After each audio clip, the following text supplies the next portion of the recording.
Hey, good evening, everyone. And it's the Wild Medicine duo here, bringing you the latest information about January's wild medicine and a lot more. So, we thought we'd come on every month and talk about the wild medicines that you're going to be able to access and give you a bit of inspiration and some ideas of how to use them. And then also talk about we've got the book, we have the festivals, and obviously we've got our very exciting retreat. And this year we are moving up to Lochaline to be beside Clare's medicine garden. So we've got loads of stuff to tell you about. So Clare, do you want to start by talking about January's wild medicine? Yeah, sure. I mean, obviously, we're in the middle of kind of the darkest times of the year at the moment. We're just Oh, through. I know. Don't we all know? We're just through the winter solstice, which is obviously the longest night, the darkest day, and it really is a few weeks, I think, before we start noticing the daylight creeping in. And so really a lot of the plants are kind of hibernating at the moment, and you won't find loads out and about to forage. But if you look at the section in the Scotland's Wild Medicine book through the year, in January, we talk a lot about seaweeds, which is something that can be foraged year round in Scotland. There are obviously certain species which tend to be in season at different times of the year, and particularly at the moment, if you live near the coast or you can get to a clean area of coastline, laver is a really good seaweed to forage. So laver looks actually a bit like when you find it on the beach or on rocks, it looks a bit like black bin bags. So it doesn't necessarily look like the most appetizing of foods, Uh-huh. but in fact, it is the seaweed that, or Porphyria, which is the kind of wider genus of laver, is the type of seaweed that nori, seaweed sheets that you make sushi with, is made from. So it is quite a versatile food. And of course, some of you will be familiar with laver bread, which is I think it originated in Wales, but it's a kind of coastal delicacy made from cooked laver. And actually, some of the traditional stories around laver, it was considered to be very protein-rich, vitamin and mineral-rich famine food. And some sources even suggest that laver was the original manna that was provided by God from heaven to sustain people in times of starvation. So that's how important it is as a winter food. Wow. Yeah. So Because yes, now is the time to look for laver on the shore. I mean, I think, we're just talking before we came on about obviously eating in season, and also, utilizing what's, around us in season on our own land. If we weren't able to fly things all over the world, etc., and we had to go back to going, right, okay, we have to feed ourselves here. I think Scotland, much as there's, a long dark winter, there are things that we can eat, and obviously we could preserve, and there's other things that we can do. So I think it's really important at this time to get back to the basics, which Yeah. is and we're talking obviously about reconnection to nature. What is nature giving us at this moment in time? Yeah, Month, that's right. That's right. And so obviously pickings are a bit slimmer at this time of year. But you mentioned a good point there about preserving foods, and at this time of year I'm kind of looking through my cupboards and thinking, right, what have I preserved over the summer months or throughout the autumn or in the springtime. So I've still got nettles that are dried in my cupboard, and in my freezer I've got nettles and loads of mushrooms that are dried that I can add into soups and stocks, and frozen berries, dried berries. So I'm still eating a lot of the wild foods that I've harvested throughout the year, and that's quite often what you're doing with wild foods, and also grow your own food as well as you're preserving gluts for use throughout the winter. So, very comfortably still eating onions from the garden that have been stored, garlic from the garden, winter squashes. There's still obviously, veg in the garden as well, but yeah, the winter is, in terms of picking fresh things, there's not so much about, but you can still rely on those stores. And even today, I walked the dogs at lunchtime today, and I did notice that there was some greens still around, some fresh greens. So Oh, mhm. we're in the woods, and we could see wood sorrel growing. You'll find that often year round if it's mild enough, and because it tends to be a bit milder in the woods, you'll find those woodland greens, and golden saxifrage as well. So there are still a few kind of greens around at this time of year, but as I say, pickings are a bit slimmer.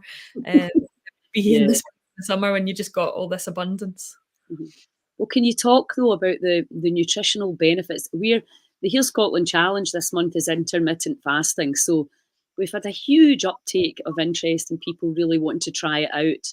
And I say to people, make one change at a time. Try just not to eat late at night from 3 hours before you go to bed. That's the one major change you can make that's going to help your body and your digestive system and your restoration and repair. But I think things like adding in the seasonal, wild medicines, even if it's just a little bit, just to start and create that other new habit. Because I think the thing is, most people they don't need anything else to do to change because people are tired, etc. Whereas something like some seaweed, you can go, "Well, when we go for a walk, let's go there and get some," and then you can chuck it into soups and flatbreads and omelets, etc. Is that what you would do with that? Yeah, Mhm. absolutely. I mean, if it feels like too much of a task to be, foraging and preserving and, doing all the mad things that I do, as you say, just going for a walk and picking something fresh, small amounts of it, and just throwing it into anything you're cooking and just playing around with the flavors. And as you were saying, just making those small changes, step by step, that can make a big difference. And in terms of the forage foods, we know that diversity in your diet is really, really important, especially for cultivating a really healthy microbiome. So, Mhm. if you can add something different into your food every day, then it will be making a massive difference to your gut health, which, as we know, is very key to our overall well-being, particularly immune health as well. So absolutely, just get out there and pick up a few different things.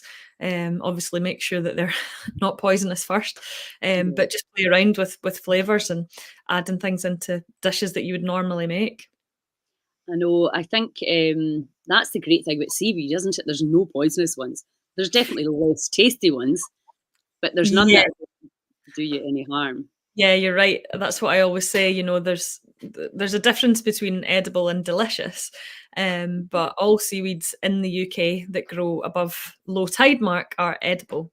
So you can have a nibble at anything and know that you're not going to do yourself any harm. Mhm. It's just obviously some of them tend to be tastier than others.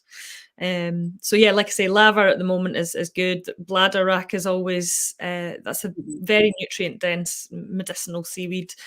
Kelp as well is generally edible year round. Mhm. So there is quite a lot out there. And then And I moving think into late winter and into early spring, then there's a few more different species that become good for harvesting. I think for me, the seaweed, even if you're like I've got a dehydrator obviously, and which makes it easier. You can dry it and then put it into NutriBullet. Yeah. Although Rory, he just crushes his with the mortar and pestle. Yep. Yep. He really puts it through a process, very much like cheese, and I think that's why he just pulls the deliciousness of it out. But anyway, without going down too much of a rabbit hole about it, you can dry it and then grind it and just put it in a wee jar and add it to things, can't you? Yeah, Because almost just like a seasoning, like, or a yeah, gamasio thing. exactly. I mean, that's, to be honest, that's probably the most common thing that I do with seaweed, is just dry it out and grind it up, or let's powder it, and add it into, yeah, just sprinkle it on top of Mm, eggs, or I'll quite often dry it and put it through things like sauerkrauts and kimchis and other ferments, or I'll get big lengths of kelp, or alaria, which is also called dabberlocks, or sugar kelp, and I'll put them into like a stock pot when you're making a broth, for flavour and obviously nutrition as well.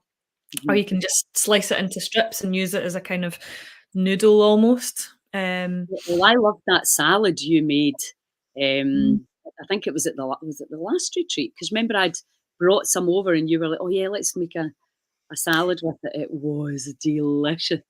It's really good in salads as well. I think we had some sea spaghetti at one point on one Yes. of we've done so many retreats now, they're all like I merging into know. one thing in my mind. But Yeah. we had a really nice haul of sea spaghetti at one, and we were doing all kinds of different, making Yeah. wonderful creations with that. Sea spaghetti is a fantastic seaweed as well. It's really versatile, Yeah. and it's got quite, it's not, some people struggle with the really kind of salty, minerally, kind of almost Mhm. fishy flavor of seaweed, but sea spaghetti tends to be a bit milder and it's got like a really good texture. It's not too slimy, it's more crunchy. So that works really well in salads and things, yeah. Yeah, and I think that's a fair point. Some of them are like cheese or anything can be stronger than others. And if you're adjusting your palate, somebody's actually asking, is there a good place to harvest seaweed? As I imagine some coastlines may not be so good. Along our way, I heard that along Lossiemouth is a good place to go. Do you want to talk to that? Yeah, so you're really looking for, I mean, it depends what species you're looking for, but in terms of good places, you would want to be looking for somewhere that's not got loads of, well, really obvious pollution round and about, no sewage runoffs or like big factories. So somewhere where there's like a clean coastline. And usually, again, depending on what species you're looking for, you want somewhere where there's quite a good tidal flow. A good indicator of clean water is, if there's a lot of sea life Mhm. around. So, shellfish and sea anemones in particular are a good Mhm. indicator species for clean water. So, there's a lot of really great spots. I mean, that's the great thing about Scotland is we have this fantastic coastline, and that means that we just have miles and miles and miles of potential for seaweed harvesting. So yeah, really anywhere, but depends on what Yeah, species you want, but you're looking for yeah. something clean I and think it is just using your intuition a little bit and looking around. Like, look, Ilpitier, we've got the dump right across the road. So, but I know down obviously where we were at Kilmorey Nap and all the way up the Seal Coast, and I know the East Coast is amazing as well. yeah. And when you can go way far out, when the tide goes away far out, and you can go out and get stuff that really isn't getting any of the kind of local. I mean, it's so difficult now, isn't it? Because we've polluted everything. You That's the really thing. just The have to seas are completely joined up and we live in a polluted world, so you uh, have to do your best. yeah, Yeah. yeah. But you want a good wash, a good tidal flow, Mhm. and somewhere where there's no obvious, runoffs or chemicals or pollution or sewage outlet. That would be the main thing to look for. Cool. And what else is in our January? The other January, so I talked about kind of seaweeds as a group in Mhm. January, and we also looked at the humble onion, which, believe it or not, is a fantastic medicine and available year round. I do grow them in the garden here, and yeah, we can also make things like an onion syrup out of onions. So some people may remember this as a proper old wives remedy. Um, so slicing up an onion and doing layers of sugar and onion, and the liquid from the onion is drawn out by the sugar, and if you leave that standing overnight, it basically makes a cough remedy. And of course, at this time of year, there's a lot of nasty bugs going around. So these kind of remedies, garlic and onion syrups, are a good thing to have in your fridge at this time of year. And as I say, you can leave it overnight, and then you've got this fantastic medicine. But even just adding onions into your cooking or eating them raw, again, onions are very good for feeding the microbiome. So they contain kind of long chain sugars, which are broken down by the bacteria within our guts, which then therefore communicate directly with our immune cells and help to stimulate our immune system function. So they're another good, really, really common, easy to find in a shop or easy to grow in your garden food that we talked about in the January section. Another plant that's starting to come up in some parts of Scotland, not quite here yet, but further south, if you're in the south of Scotland, you probably start seeing the first of the wild garlic shoots starting to come up this month. Yeah. Depends on, because it's not been particularly cold, No. certainly not with us anyway. So you may well start to see the first lots of the first wild garlic shoots, maybe even the first kind of wild leeks and things if you're over on the east coast starting to poke through at this time of year as well. So, and the first shoots are always the most pungent, so use Yeah. them sparingly. Mm. But again, another fiery immune stimulating plant that helps to keep the vampires away. So that's one to keep an eye out for this month if you're out foraging or wandering through the woods. What would you say medicinally are the main differences between garlic and onion? Well, they're actually fairly similar. I usually consider garlic to be just a bit stronger, really. Definitely much more pungent, but they're very closely related. So I would use them in similar ways. Although, like I say, garlic tends to be a bit stronger. But yeah, anti-infective in various different ways, antibacterial, anti-viral, and antifungal. And of course, they all most of the plants in that family actually, the alliums tend to feed the gut bacteria as well, so they have that kind of added immune stimulating quality.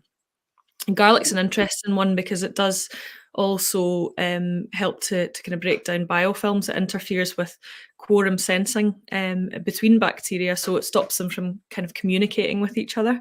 So it interferes their multiplication. Yeah. So yeah, Yeah. interesting plants. Yeah, absolutely. And so, and because I suppose with for onion and garlic mainly, we've been well, like people like me that don't have your background, it's the taste that you go for. But to really understand that, you can use it as medicine along with ginger and turmeric, the most delicious things. Yeah. And obviously you can make, I'm not saying you'd make onion tea, but you can certainly make, with other root things like that, you can make really nice tea very Yeah, cheaply. absolutely. And, both of us are massive advocates of, you know, food as medicine. And, if you're using garlic and onion and turmeric and ginger and all these amazing foods and spices in your cooking every day, then you're basically helping to support your immune system health, and you're making yourself healthier by adding all these foods, medicinal foods and spices into your diet. And I think especially at this time of year where in Scotland, the weather is so damp and cold, and the days are short. You need these spices and these foods to help warm us from the inside. Absolutely, the whole warming aspect of it. I was talking about that this morning, actually, the difference between the quantity of food that I feel I need when I'm here compared to when I'm in Malta is crazy different. Just because, and the light's got a lot to do with that, I think, Yeah, more than the actual heat of the sun. Because even when I was over there in December, it was very sunny, but it wasn't that warm all the time because it's quite a wind, but it was very light. Obviously, the skies were really blue, and my appetite just went almost away again. I was like, wow, that is so interesting. yeah, I So, know. I tend to find like the idea of eating a salad in January is just like, oh no, me cold too. food at this time of year. I just want loads of Me like too. soups and broths and stews and really spicy, hearty curries and things like that. The thought of Yeah. eating cold salad is like, no. Because I think that, taking into consideration, there's a train of thought that says, the further away you are from the equator, the further north you go, the more saturated your fats should be. That you go from, because obviously you need more because you're colder. And I think that's something that we don't actually bring. We look at light, we know that daylight is very dark, and that's going to affect everything. And you're going to be maybe need a bit more sleep because of the circadian rhythm, and the body's not releasing the chemistry at the same times in the same way. but the temperature really is a huge thing. Yeah, Um, that's an interesting concept actually about the saturated fats, because if yeah, you think about, olive oil and where olive trees generally grow, it's much, yeah, much further south, isn't it? And, yeah. in Scotland, we would probably be relying more heavily on, oily fish and animal fats and things like that, because olive trees don't grow here, unfortunately. So yeah, that's an interesting concept. And then when you go right up the north, it's blubber, really, it's proper fat, because you would need that to really survive the very harsh environments. Yeah, it's interesting because I think, Interesting. and also the color of your skin can dictate how much sunlight your body is expecting to get. So all of these things are getting taken into consideration. So Mm. fantastic. So let's just talk briefly about the new venue for the retreat this year, and then Woo! I know it's so exciting.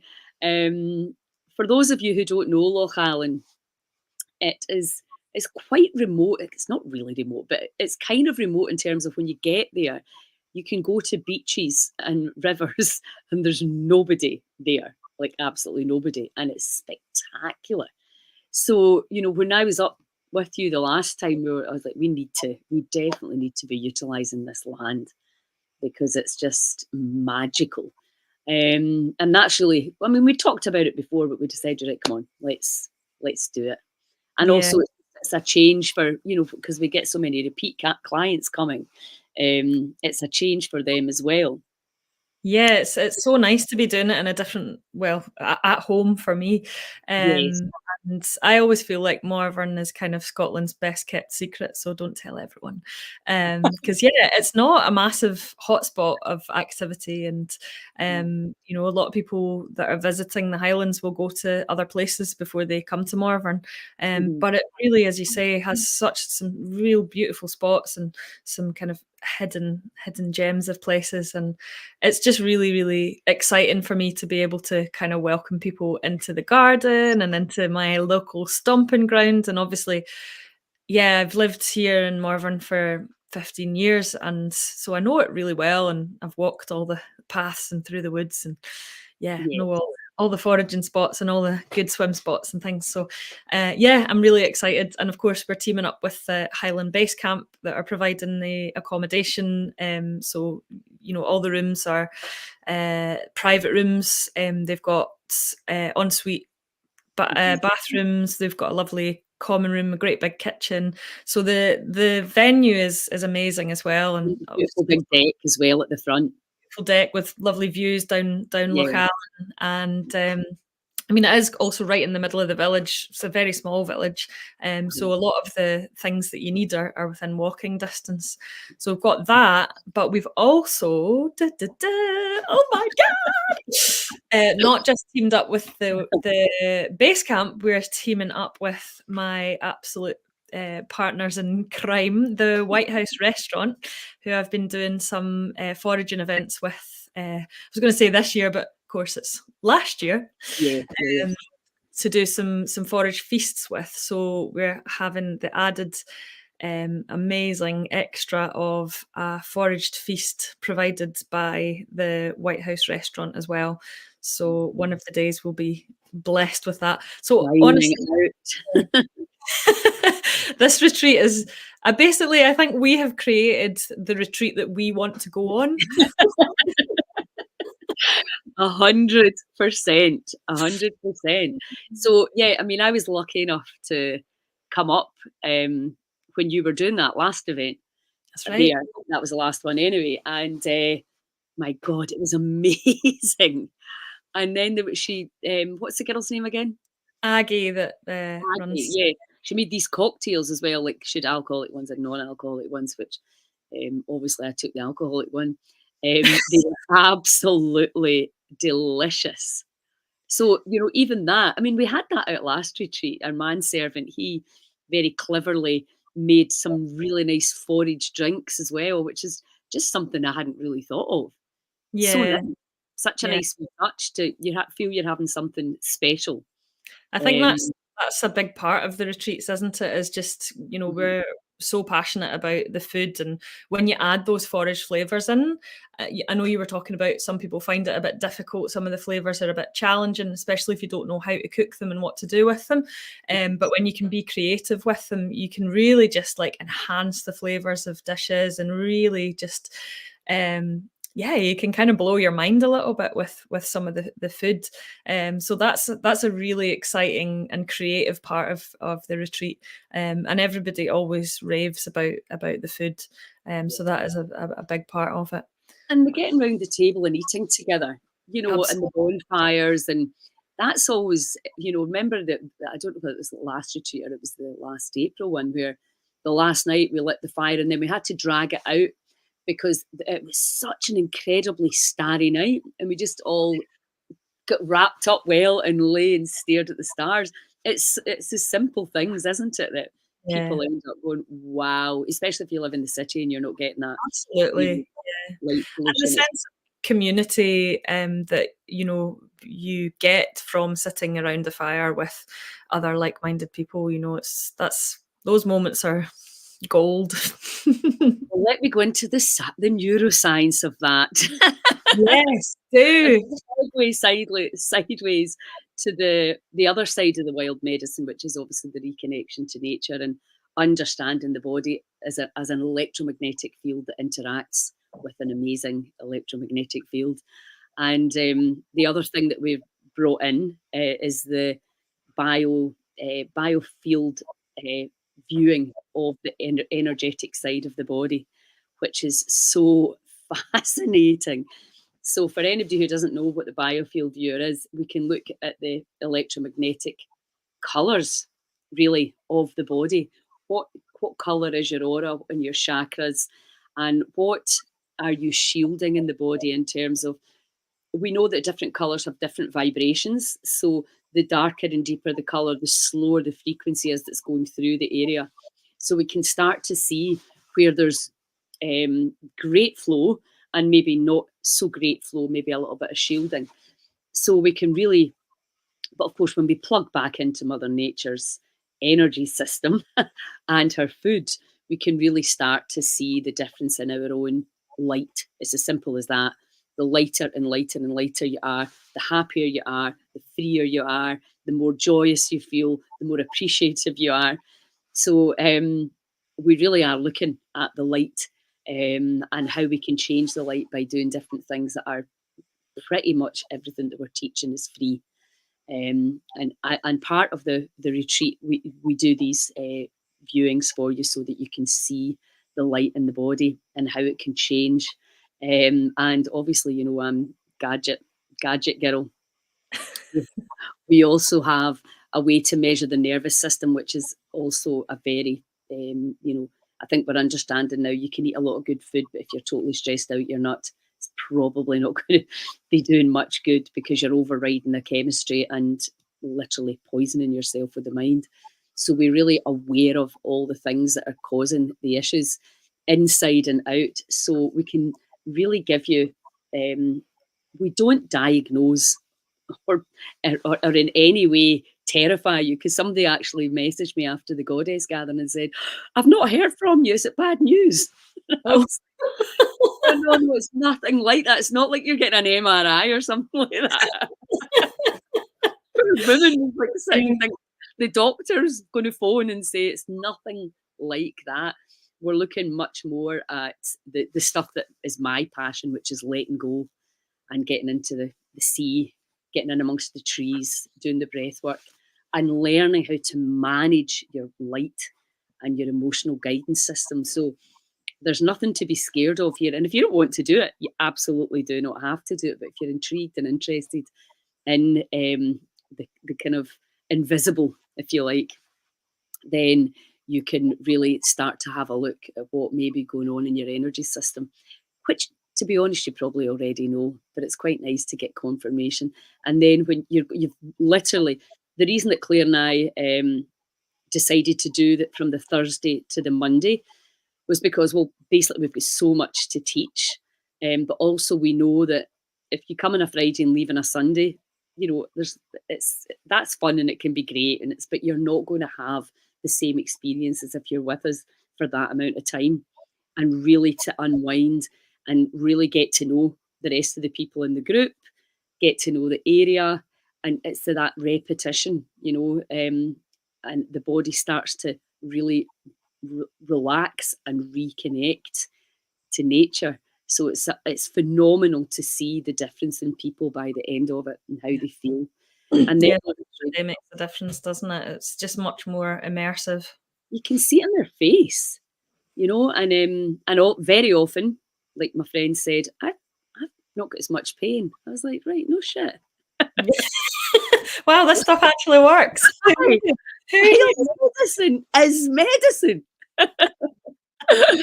So it's what I keep saying that to people. It's wild because people don't know about it, and I mean, I certainly didn't know until I met you. I didn't know a lot of that stuff either. But also, it's wild, but it's wild because it's out there and it's free Yeah, and it's available to everyone. It's just, if you've got a willingness to learn, and not everybody's got the time to learn. I can totally understand that.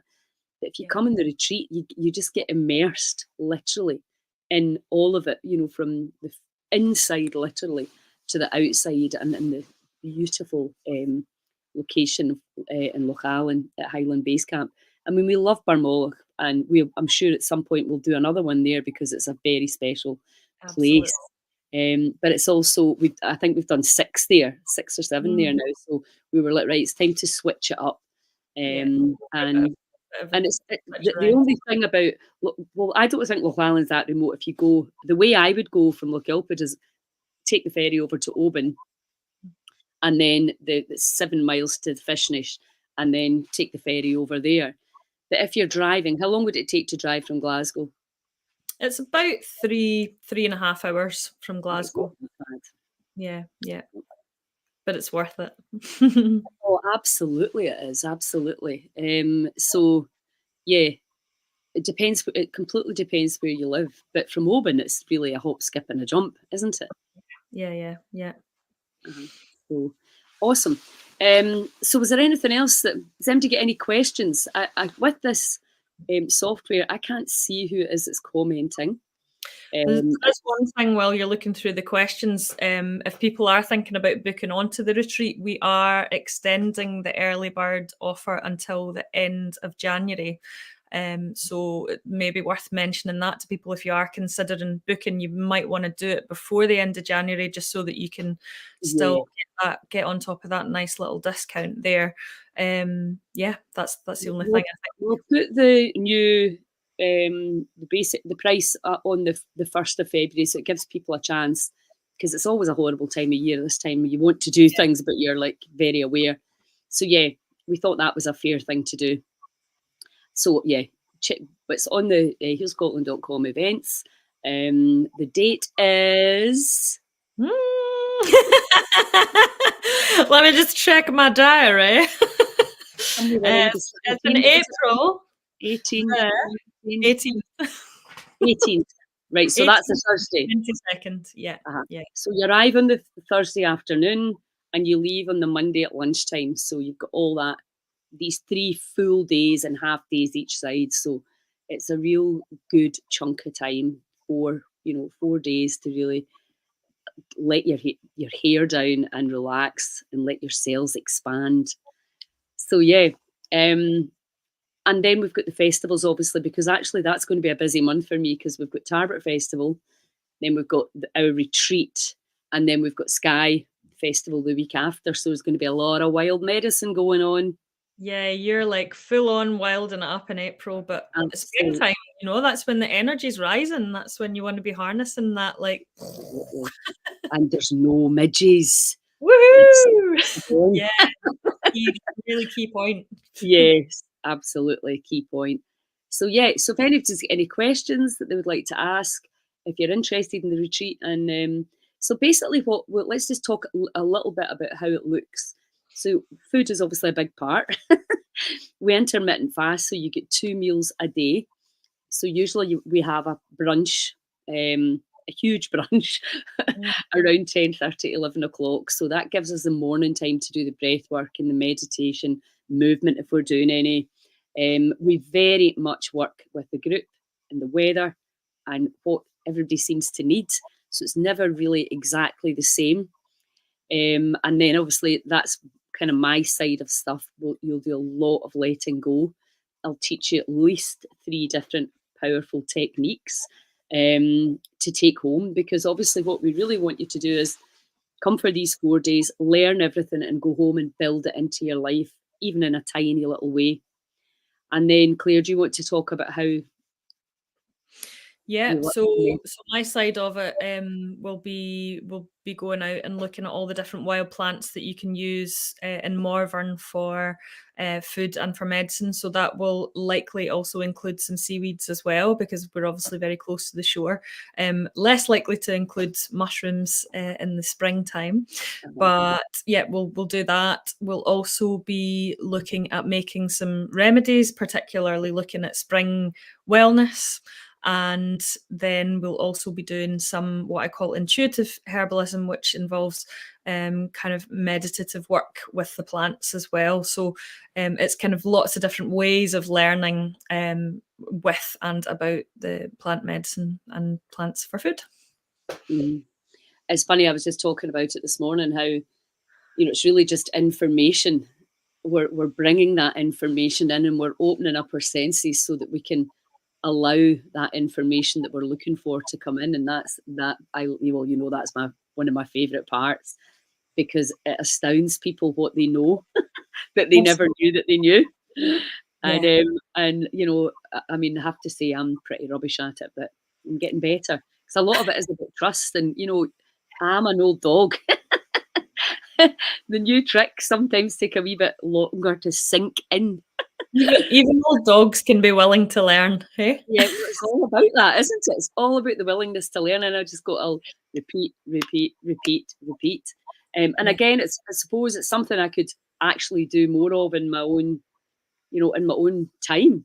But that's again the beauty of coming to a retreat, where you're just like that. Look, yes, lots of people know about foraging, lots of people know about cold water, lots of people know about breath work, lots of people know about letting go. Oh, I know that. But do you do it? Yeah. And that's the whole thing. And then obviously the power of the group, how the cells start to mimic each other, and how the brains start to entrain, and how you just get that exponential power from working literally as a community, Yeah. of a large community of cells. Yeah. And everybody benefits from that. You just get a lot higher, and I like getting high. My favourite part is the intuitive herbalism. Yeah, that's just what we're saying. I'm sorry, as I say, I can't see people's names. It just says Facebook user. So I don't know who you are, but I'll see when we get off here. I'll be able to see it on the page. Okay, well, if anybody's got any questions around what Claire's been talking about there, about any of the herbs, when you come on the retreat, if you have any issues, or if your anybody in your family has any issues and you're looking for advice, you can make a potion as well. A lot of people did that the last time, made some creams, etc., to take home, or tinctures to take home for people that they knew. So, if you're well and full of energy, you can still come to get even more expansive. So it doesn't need to be. It's not a retreat just for people who are not well. Absolutely not. It's for people who are willing to learn and want to be reconnected, to be, to feel greater levels of joy and greater levels of vitality. That's really what it's all about. So, have you got anything else you want to finish off with? I think that's pretty much it. Just looking forward to seeing some old friends and new faces on the retreat. I'm so excited for it already, even though it's feels like it's ages away. It'll be just around the corner, and yeah, looking forward to learning and sharing and growing together as a community. Uh, Did I tell you Kirsten's coming? yes, which I'm very excited about as well, Yeah. because I've not actually met Kirsten Couldn't properly. believe you guys hadn't met. That's Crazy, crazy. crazy, crazy. Crazy. I know. So yeah, Uh, I'm so very much looking forward to meeting her, and yeah, like I say, hopefully some new friends and old friends as well. yeah, and more beautiful expansion and healings. Right, listen, we can finish off. We'll be back in February. Our plan is to every month come in and chat to you about wild medicine. Well, Just medicine for the month. Yep, just to keep the inspiration going because a lot of the time, we're just reminding you of all the amazing things that you can do for free and how you can add things in and make things more tasty and switch things up. And we've got the book, we've got the festivals, and now we've got this really incredible retreat as well. So hope to see you at something very, very soon. Listen, have a great holiday, Claire. Thank you. And yeah, and I'll chat to you when you get back. Yeah, and we'll see everybody in February. Yeah. Ciao, ciao. Bye. Bye.